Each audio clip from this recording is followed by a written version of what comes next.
Anakin Skywalker et qui est Dark Vador. Il est né sur Tatooine, une planète pauvre, où il sera esclave. Doté d'un grand talent, il sera recruté par Qui-Gon, qui le voit comme l'élu. Il devient un puissant Jedi, formé par Obi-Wan Kenobi, lui-même formé par Qui-Gon, mais il devient aussi colérique, impulsif et tourmenté par la peur de perdre ce qu'il aime, dont l'amour de sa vie, Padmé Amidala, avec qui d'ailleurs il aura un enfant, mais on y reviendra.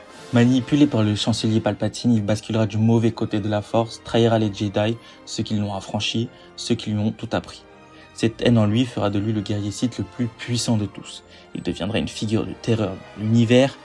Aux côtés de l'empereur Palpatine, il instaura l'Empire, un régime de dictature visant à restaurer l'ordre et de contrôler l'entièreté de l'univers.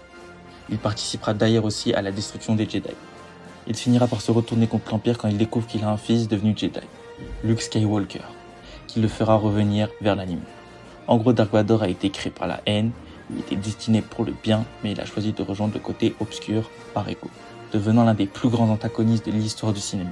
Personnage complexe, emblématique de l'univers Star Wars. Armé de son sabre laser rouge, il fait sa première apparition dans la saga Star Wars dans le premier film, Star Wars Un Nouvel Espoir, puis ensuite dans l'Empire contre-attaque et Le Retour du Jedi. Il joue l'antagoniste principal de ces trois films, puis après dans Star Wars La Menace Fantôme, dans L'Attaque des Clones et dans La Revanche des Sith où là il joue le héros, puis le méchant. Cette trilogie-là raconte comment Anakin Skywalker est devenu Dark Vador.